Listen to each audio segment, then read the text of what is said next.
I'm Kirby Allison, and I consider myself immensely privileged to have traveled extensively while exploring the world of quality, craftsmanship, and tradition. From the preeminent tailoring houses of London's Savile Row and the majestic beauty of the Scottish countryside on a traditional driven game shoot, all the way to the rich tobacco fields and cigar factories of Cuba's finest cigar producers. Today, this journey of discovery continues as I set out on a 2-week grand tour to explore the world of quality, craftsmanship, and tradition here in Italy. Italy is, of course, a country steeped in history, from the Roman Empire of ancient times through the Renaissance of the 15th and 16th centuries to the modern state that it is today. Its magnificent cities always manage to combine a deep respect for the past with a keen outlook towards the future. But more than anything else, Italy is about the Italian people, always stylish and well-dressed, friendly and forthcoming.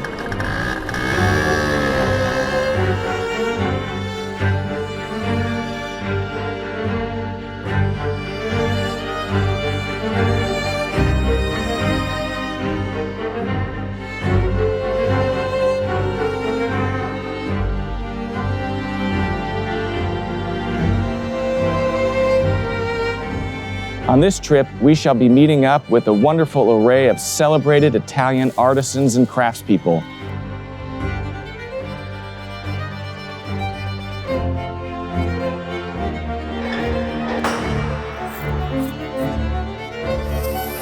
From bespoke tailors and shoemakers to a single vineyard winemaker, and even bespoke pen makers.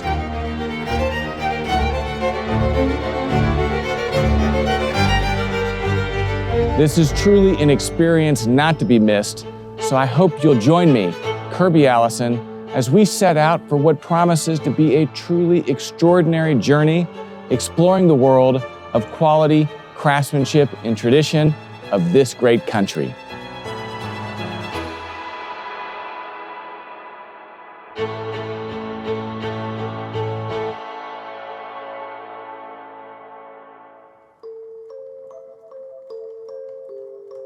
Hi, I'm Kirby Allison, and welcome back to our series exploring the world of quality, craftsmanship, and tradition here in Italy. Today we embark on a captivating journey through time, immersing ourselves in the exquisite world of Renaissance craftsmanship. I'm truly thrilled to have been invited by Paolo Penko, a Florentine goldsmith who has dedicated his life to the meticulous art of jewelry reproduction, for a private tour of his workshop. Nestled in the heart of Florence, just steps away from the magnificent Duomo, Penko's atelier serves as a sanctuary where the grandeur of the past comes to life. In a city brimming with talented jewelers, Paolo Penko stands out as the undisputed best in Florence, recognized by those who truly appreciate fine craftsmanship. So join me as we unlock the secrets of his workshop, where age-old techniques seamlessly intertwine with modern passions to create truly exquisite works of art inspired by the splendor of the Renaissance era.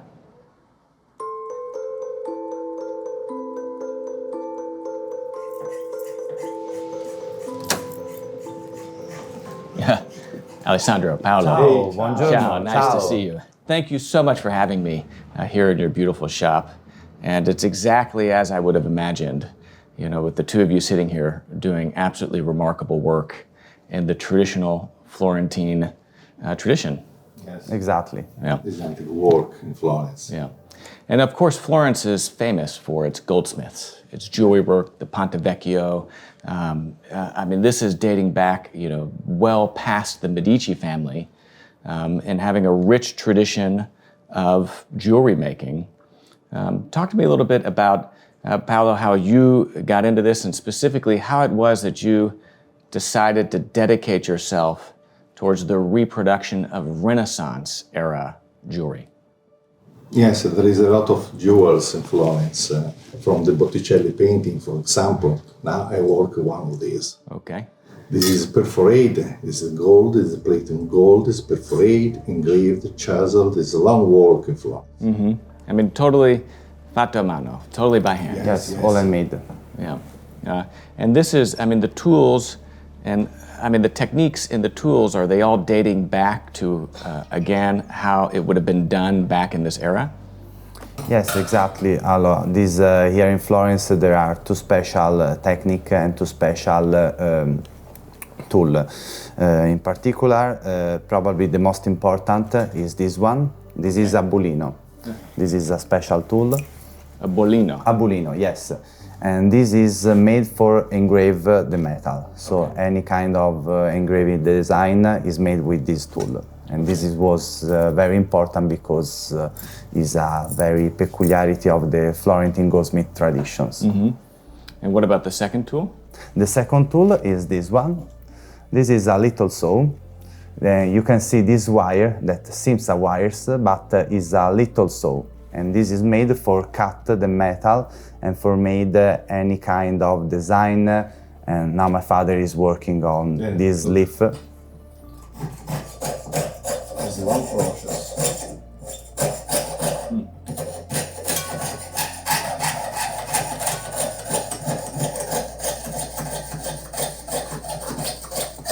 So literally cutting it out by hand. Yes, yes. And then carving it. You know, Exactly. these rich, these rich textures into the gold. Yes. Again, totally by hand. What was it that inspired you to dedicate yourself to Renaissance era jewelry versus all the other styles and genres of jewelries that exist? We like to create jewels that take inspiration from the art of Florence because it's that makes made Florence great. All the artists which worked in the Renaissance made Florence so important. Yeah. But is this a tradition that you inherited from your father? Yes. Right. It's along the traditions. Okay. My father, now that my son. Yeah. So we have three generations here in this workshop. Work in Florence. In Florence, a lot of techniques, a lot of work, artistic work, are always alive, and it's possible to see in a place like our workshop people which work with the same technique and the same tool. Yeah, that have been used for hundreds of years. Yes. Yeah. Yes. So you were saying that some of your inspiration for your pieces of jewelry, which you've designed or recreated in many ways, is designed from Florentine or Renaissance era artwork? Yes, exactly. So, for example, now we want to show you these jewels that take inspiration from the spring of Botticelli on the Uffizi Gallery. Okay. And in particular, we will create the brush of one of the three graces of Botticelli spring. Which of the three? Yes, this one. Yes, the brush. Yes. And so had this previously been recreated, or is this something that you did? We don't know exactly if these jewels existed. So, but probably Botticelli was also a goldsmith, and so probably he know how to create a jewel, and so he know how to design a jewel.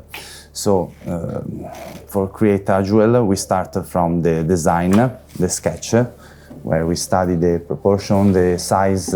We decide which kind of stone, which kind of metal, and starting from the design, we start to create our jewels. And now we will show you how to make this. And so what are these two? The second. Called? The second. And yes. What is this called? What's the name? This is Pendente Botticelli. De Botticelli. Botticelli. Okay. Yes. And this is, one of the items that you sell here at this shop is this iconic pendant. Yes, this is probably our two most iconic Pieces. Yes. Yeah. And then inspired by Renaissance artwork. Exactly. Made in the Renaissance technique. Yes. Out of Renaissance era materials. Yes, completely, totally. Yeah. So what are the techniques then, these old techniques that are then being used? At the beginning we start dalla lastra. we start to design on the plate of metal the leaf. And then after I've designed the leaf, with our saw we cut the leaf in this way. Okay. And this piece of gold is rolled out. Yes, exactly. With a tool like this. Yes, exactly. Yes. Then, of course, fargli vedere la foglia tagliata. When we have the leaf, which is cutted, is flat. So we need to make it more realistic. We start to fold the metal with this technique, with this chisel.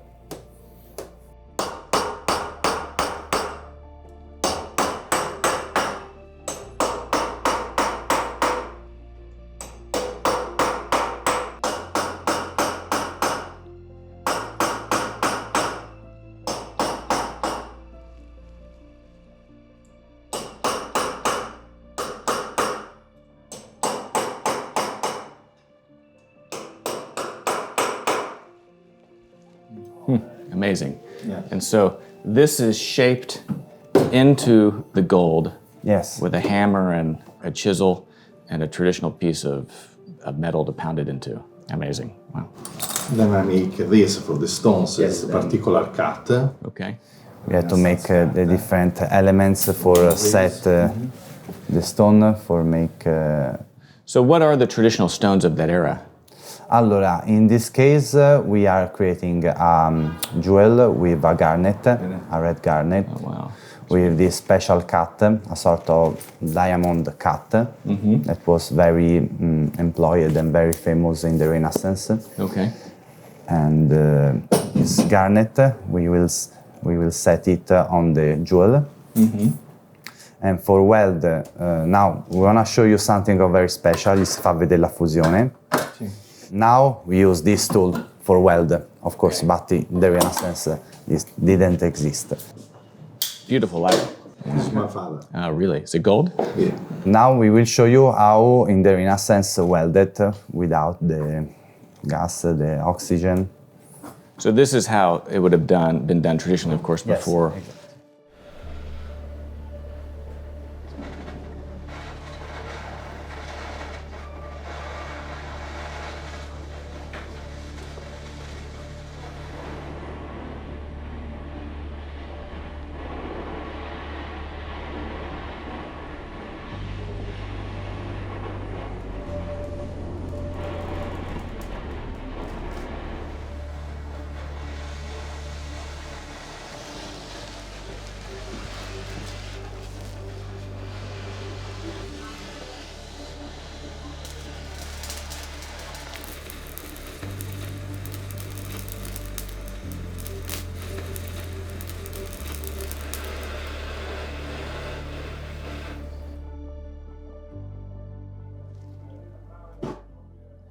Wow. So imagine now it's faster. A little bit safer working conditions. But again, it's charming to see how little has changed. Is there any challenge, any particular challenge to preserving these techniques? I think that probably everyone has to employ his self skills. And for example, something that you need to a lot of time for learn how to work in this way is this technique, the engraving technique, because there you need a lot of manuality. So not something that you can learn in 1 day, 1 week, and 1 month. And this is, of course, a craft that is practiced for a lifetime. Yes, exactly. It's something, is a work that you need a full life. Yeah. Are there books that teach these techniques, or is it purely oral where you must have someone to pass it? You have to still with the eye, The eye. watching. Yeah, exactly. The eye and the hand. Yes. Yeah. Well, what a privilege to have your father here to Yes. pass this tradition down Yes, to of you and your course, brother. yes, you use the right work is a privilege. Yeah. To have something that can teach you how to work, how to learn. And so the engraving technique, this is another one of those iconic and probably in many ways the most visible and Yes, identifiable of those techniques of the Renaissance period. Exactly, because it's a characteristic of the Florentine tradition, because in every part of the world probably the jewels are plain, but in Florence we employ this technique to make more precious and to create different kind of texture over the jewel. Yeah. For example, this technique is called the granito, and look, you can see the difference between a plain jewel without work Granito. and this one. Look, this how much is shiny that. The texture Yeah, the texture. is so complex. This is what made the difference between a jewel and a Florentine jewel. Wow, amazing. Thank you. And now let me show you our masterpieces. Ah, incredible.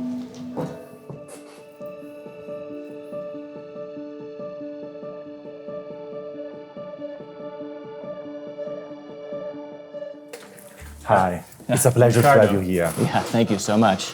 I mean, look at this. This is amazing. I feel like I'm right back in the Medici era. You are in the heart of our jewel. The really main part of our jewel are all here that surround you. As you know, as my father told you, as my brother told you, we're not only goldsmith, we don't only realize jewel, but we also want to preserve the past, the Renaissance, their technique. And that's why during the year we wanted just to reproduce not only jewel from the past, like the one of the Botticelli, like the one that you can see here, our iconic pieces, but also jewel that were from personality that were very important and very famous in Florence. For example, here you can see the crown of Cosimo de' Medici. Wow. Cosimo was the great Duke of Tuscany, and he was the first great Duke of Tuscany. That's why we wanted to reproduce the crown that was lost after his death.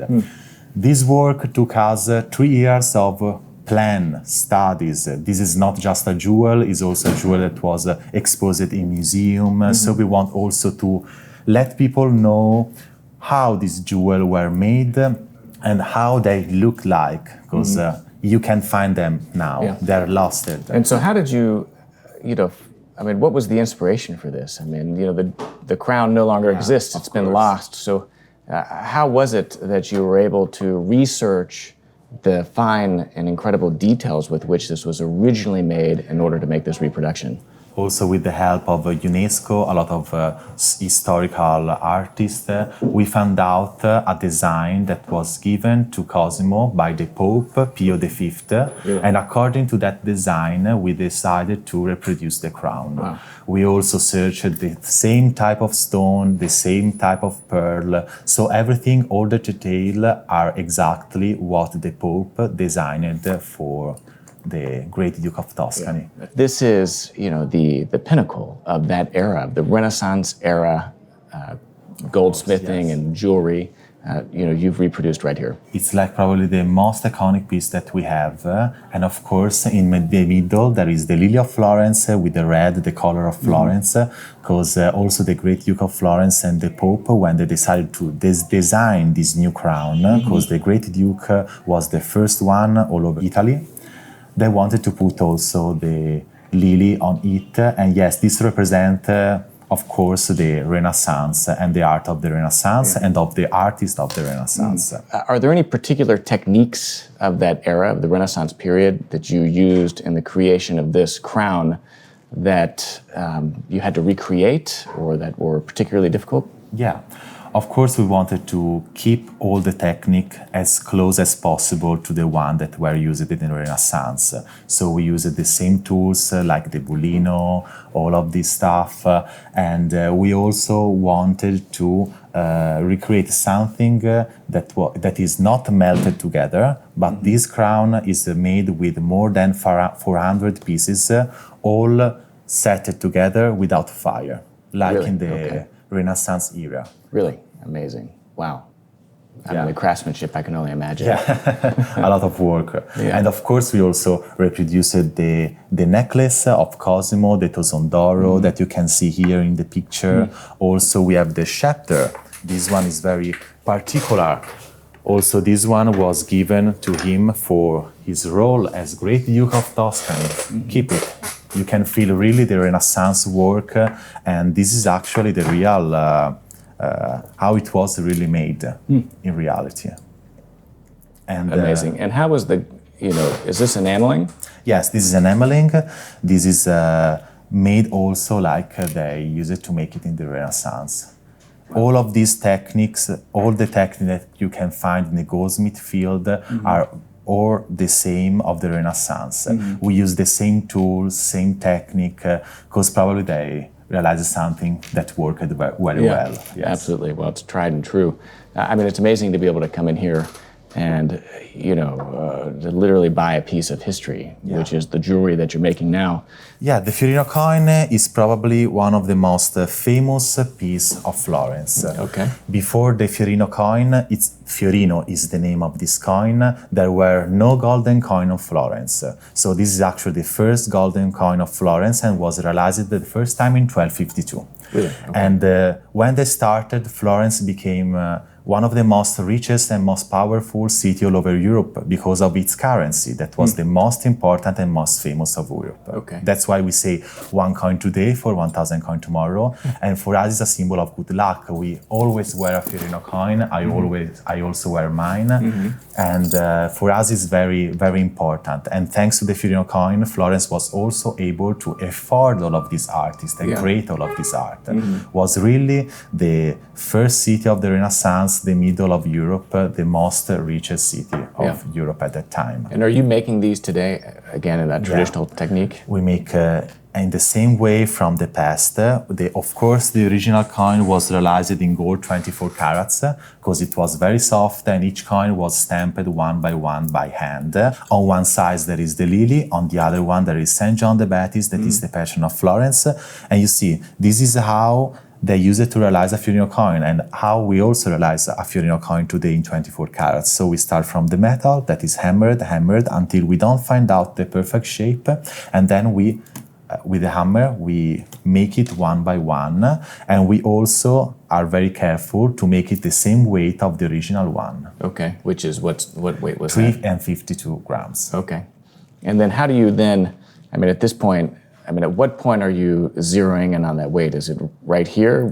No, after. Okay. We arrive here, we make the stamp, and after we cut all around until we don't find out the perfect weight. Okay, amazing. Huh. And so those can be purchased today and made into necklaces and other items. We both have in 24 carats, 18 carats, 14 carats, 9 carats, because we think that everyone can wear a fiorino coin and must wear a fiorino coin. It's something that we always suggest to people. What's the one that you have? Is it 18 or? I have the one 18 carats gold with the frame in white gold 18 carats. Wow, that's beautiful. You see on one side the lily, on the other one St. John the Baptist, the Passion of Florence. Amazing.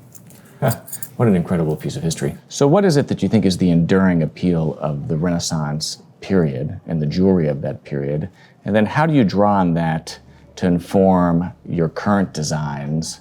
And is that influencing new designs that are modern but still echo these, these histories? Yeah. I think that for us it is easy to find inspiration because we just have to walk through our street, see our building, and you can find out always new inspiration and new ideas.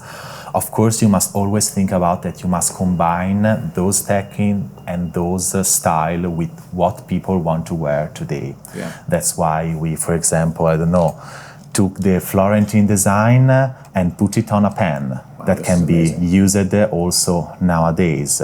And, or for example, we take inspiration from the past to recreate something that was very in fashion at that time, but can be also modern today. This one, for example, is in gold. We also have it silver, can be necklace, bracelet, and it's something that is completely hammered by hand, one by one. Something very light, very fashionable. You can use it as a belt, as a necklace, for earrings.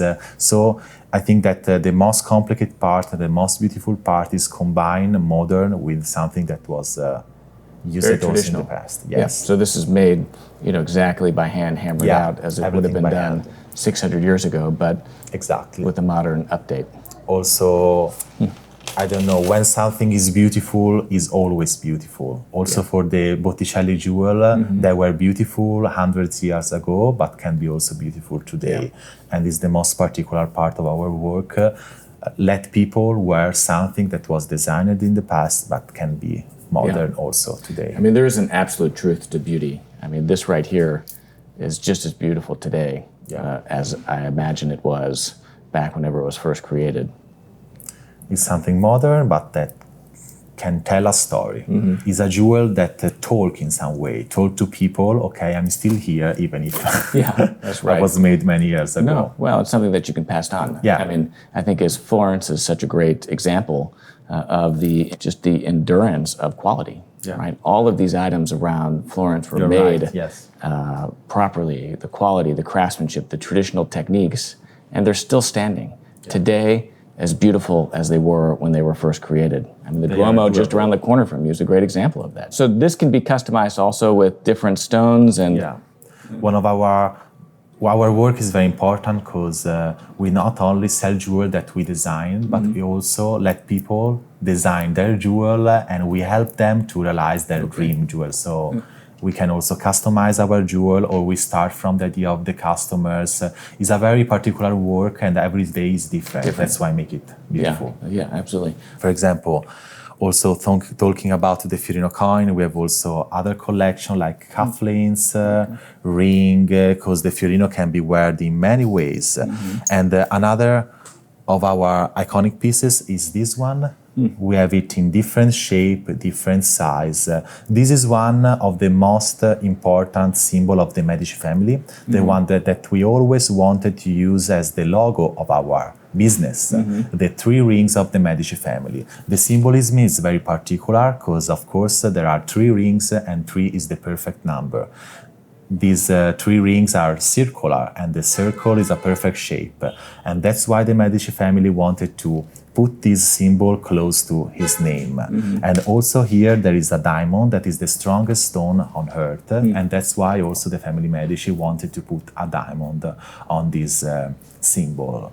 So it's a symbol very close to us because we wanted to use it as also our logo, even if our is a bit stylized, but it's very particular one.